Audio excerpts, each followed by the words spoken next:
that the checkup that we were all waiting for Brock Purdy to have with Keith Meister has apparently happened, Dr. Keith Meister, and that Brock is on track. And it's interesting that Matt Barrows said on track, just like John Lynch said the words on track in the article with Mike Silver, to have the surgery on Wednesday. Yeah, and I think it's the best possible news, I guess, of the situation. It's what we're all hoping and praying for, right? When they gave that vague early March timeline, I started getting a little bit worried. Mm-hmm. Just because obviously with the nature of the injury and the seriousness of the surgery and the level of investment the 49ers seem to have in the player, let alone how well he played at the end of last year, as a fan, you obviously, you start to get a little bit worried. So I would say of the situation, this is the best case scenario, that the checkup went well and the surgery is still on track. No more delays on this thing.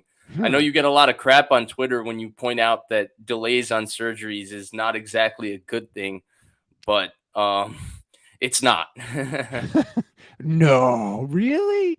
So that's good. It's interesting that even though this checkup went well, as everybody seems to say, no one is saying he's having surgery on Wednesday. Everybody's Right. saying he's still on track to have the surgery. So if the checkup went well last week, why aren't we just saying he's having surgery? That's weird to me.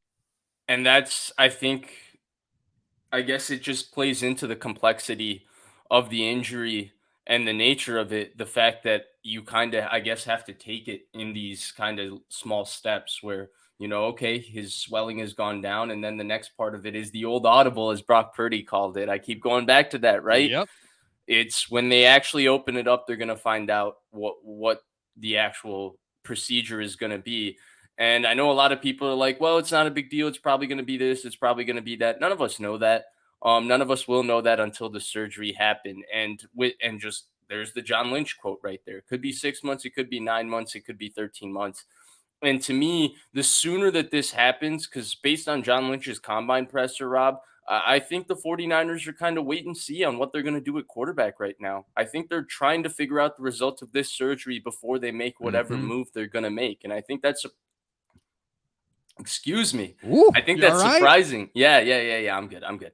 I think that's surprising for a lot of people because I think a lot of us felt like, hey, you still have Trey Lance who never lost the starting job. He got injured. So it doesn't necessarily, it matters obviously because of how well Brock Purdy played, but you'll be okay if it's 9 months, 13 months because you have the other guy.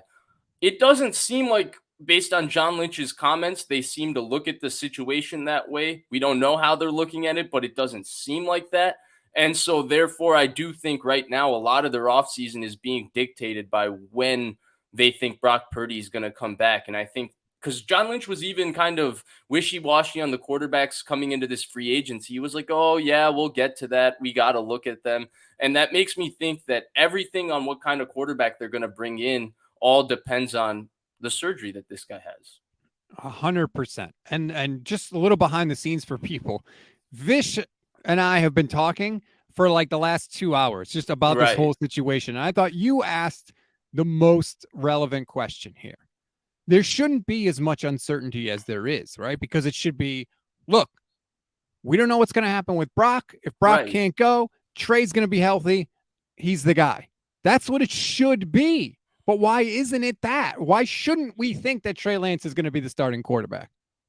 Yeah, and you lay out the scenario. I know a lot of people say, well, he's looked crappy. He's played 4 games. None of us really know with him either. And and that's where it just doesn't make sense. They traded the sun and the moon to get him. They implemented him as the starter last year. He never even lost the job. In fact, I wouldn't even say we could even say whether he played good or bad. He played week 1, 10 feet underwater in a monsoon. I was at that game. It was one of the worst experiences I've had in my life, let alone the fact that they lost the game, which was the worst part of it. And then week 2, he got injured 2 series into the game. And so what could have changed with him playing, 80 odd snaps for us to not look at him as the starter going into next year, especially Right. when the guy that could have been the incumbent is now seriously injured. If Brock Purdy wasn't injured, I understand, given how he played. He is the starter coming into this offseason. And it's not that Trey Lance necessarily lost his job. It's just that Brock Purdy sees the opportunity to be the starter. I understand. What I'm not understanding about this situation is we know the guy is, as Mike Silver called it, he's going to go, he has a severe injury. He's about to go and have surgery. When it's like that, I don't understand why this isn't just, hey, Trey Lance is our guy. And John Lynch didn't even commit to it last week. I know it's gone a little bit under the radar. I talked about it a little bit with Larry Krueger. I know a few others have. This hasn't maybe gotten the national storyline, but he kept saying, I don't know when Trey's going to get the opportunity, which makes me so confused because to me, you should know. This should be his opportunity again, not necessarily because of anything other than the fact that Brock Purdy's injured. You don't really have a lot of financial flexibility on what you can do in the quarterback position. And you have a guy you drafted third overall, who you loved to take third overall, who you loved to trade 2 extra first round picks and use a total of 3 first round picks to get him. Like, what could have possibly changed here? Why aren't we just talking about this offseason? Hey, Trey Lance is going to start. Trey Lance will be the starter, and we'll see what happens with Brock Purdy's surgery. If he comes back, then maybe there's a different scenario. But until this happens, I don't know why we aren't just saying Trey Lance is the guy for now. Yeah, the exact quote from Lynch was at the combine, he's got to play, meaning Trey. Brock got that opportunity last year. He grabbed it. He did great things. We'll see at some point how we get Trey that opportunity. You don't say that about your starting quarterback because you know when he's going to get the opportunity, when he starts, when the game begins. Seems pretty basic to me, right?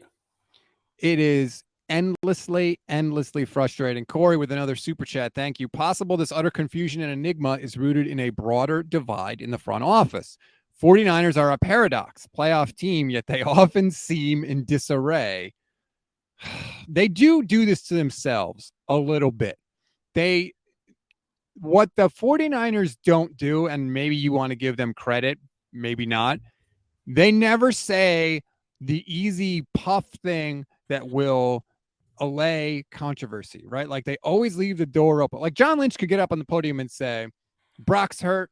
Trey's going to be our starter. We're really excited about it. We believe in Trey. It doesn't matter if he says that and then they don't do that. There's no penalty for them. And they could say that and kind of shut down a lot of this conversation, at least from a lot of people. But they never do that, Vish. They do not. Right. You want to call it honest to a fault, whatever you want to call it. They don't do that. And I think it leads to some of what Corey is talking about, kind of the feeling that they are in disarray. Yeah, and that's kind of really it, right? Like this conversation today is based on the fact that has nothing to do with anything other than the fact that all John Lynch needed to say, whether he believes it or not during this offseason or during the combine presser was, hey, Brock Purdy's having a serious surgery. We believe a lot in Brock Purdy, but we don't know what the timeline is. Okay, he said the first part, right? He said that first part. Now the second part. Hey, we have this guy we drafted third overall. Right. We still really like this guy. He's still here. It's unfortunate that Brock Purdy is going through the situation he is, but we're fortunate to be in the situation that we are, that we have 2 young starting quarterbacks. So even though both of them are seriously injured, one of them is going to be on the timeline to be ready, and we think we're going to be okay. That's all he needed to say.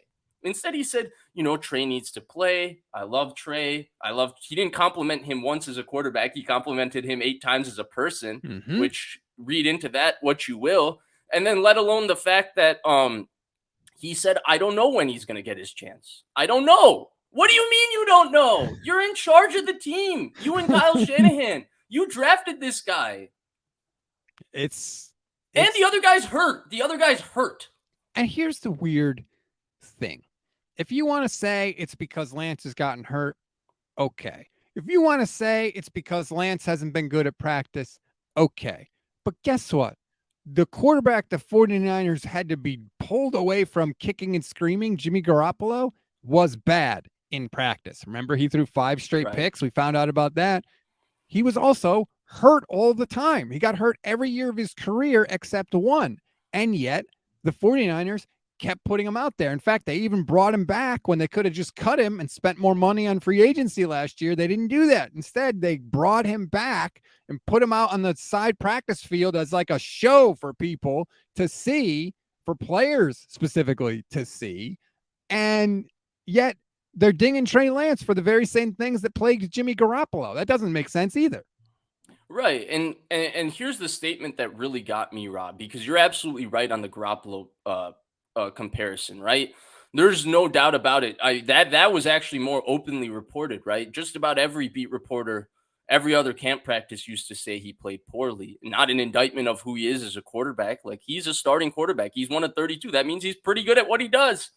But at the same time, there were constant reports of him struggling in practice. In fact, to not take us back to 2019, but does anybody remember the switch up on Jimmy Garoppolo in 2019? We went from everybody predicting the 49ers at between 2017 and 2018. When he came in 2017, went 5-0, won those 5 games.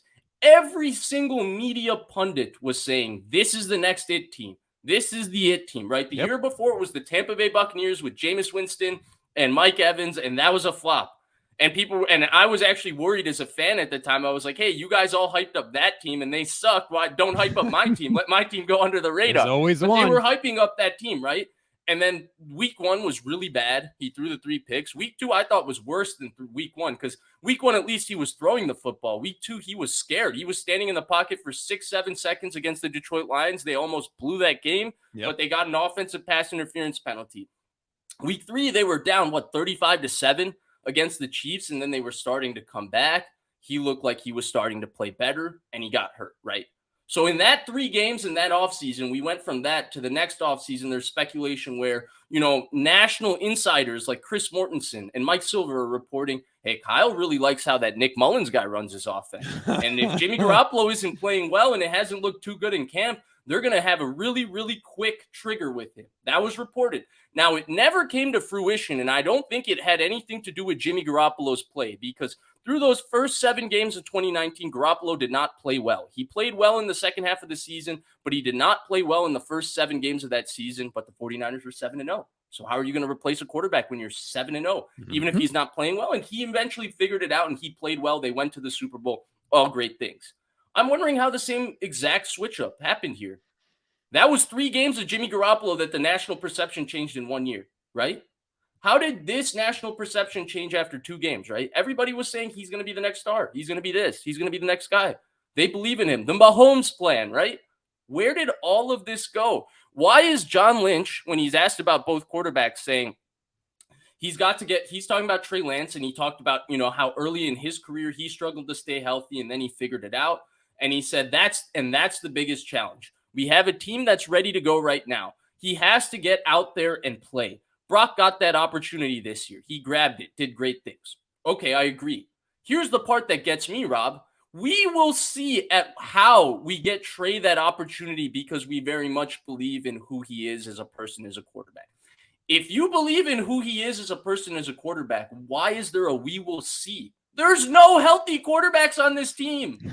It should just be his opportunity. How do you need to see?